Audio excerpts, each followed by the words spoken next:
Hi, I thought it was about time I offered you an explanation of where I've been and why I disappeared.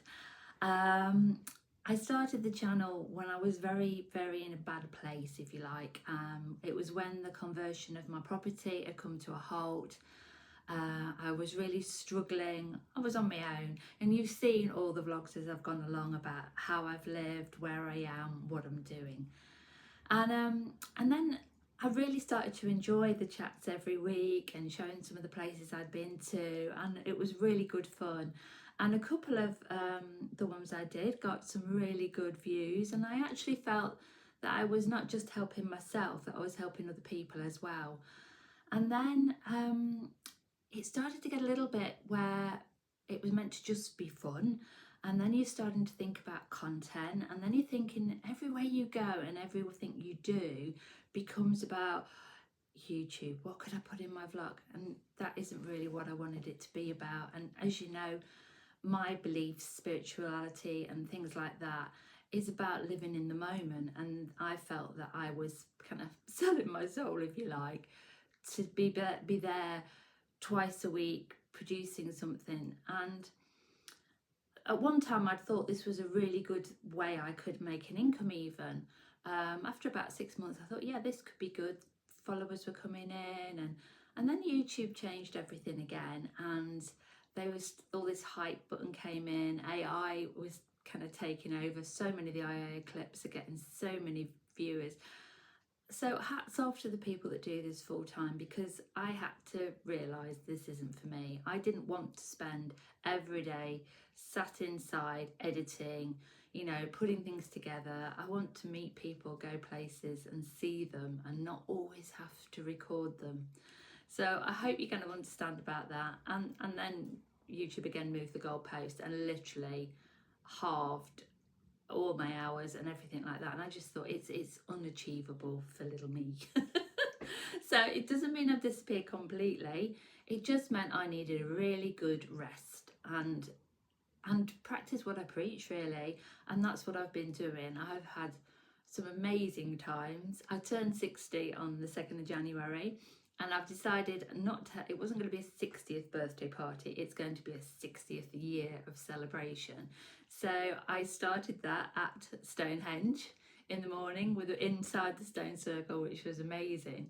And I will share some of those with you, because I just think it's nice for people to know sometimes about places and experiences that they perhaps either can't get to, or are wondering if the investment about going. So lots of exciting things planned for this year, and again, like the big ones I will share with you. But I've had lots of lovely family time. We had such a super Christmas together, and I'm very lucky. And I feel winter for me, I hibernate without a doubt. I think people find it quite funny that in the summer I'm bouncing at 5 in the morning, but at the winter you'll struggle to get me moving at 10 o'clock, unless obviously I'm going somewhere exciting, spending time with my friends or something like that. But it's good, and that to me, it's about the cycles of nature and about how we should rest. Work with when it's dark, rest.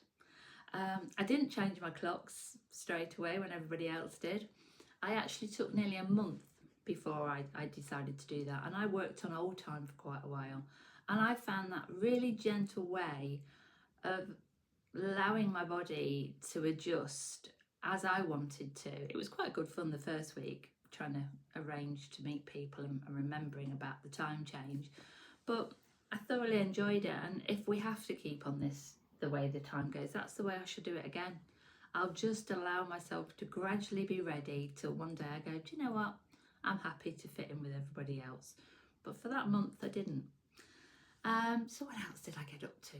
Well, the really exciting news is that finally, one of my plots sold, which means, for those that have followed other bits that I've done, I can now start to back on the conversion of my build.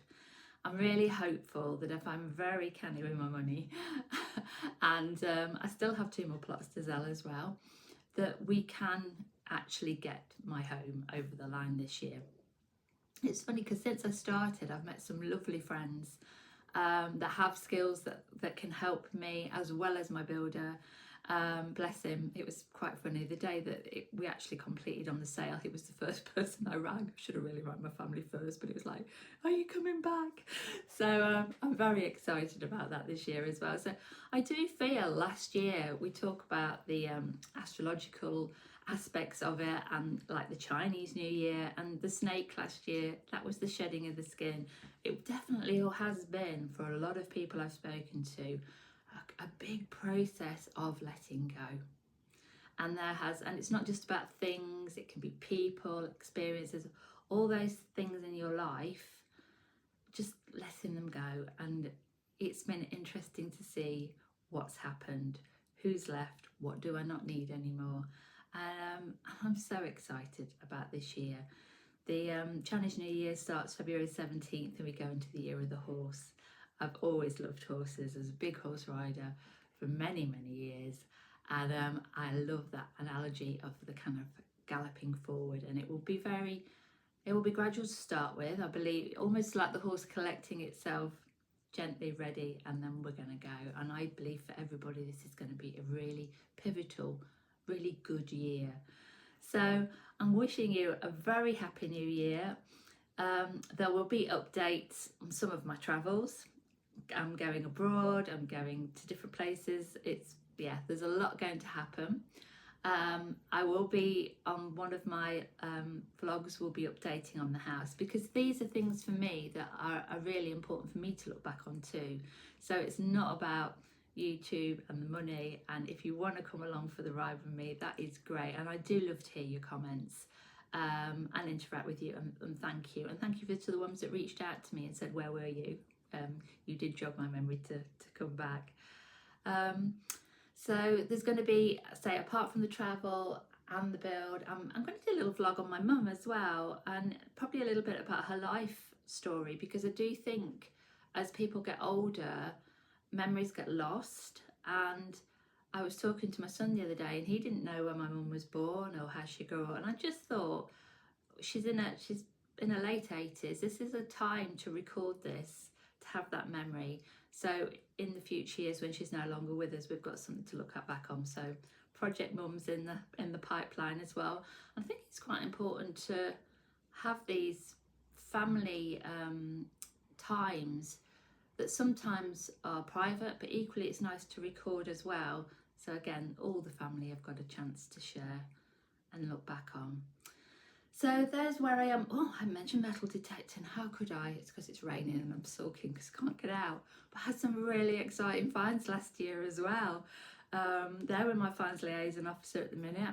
I'm going to do a little vlog about that as well, because I know so many people are worried about going, or what it means, what it entails. So I will share some of those as well. So anyway, I have waffled enough, but Happy New Year. And if any of you are watching, thank you for being here.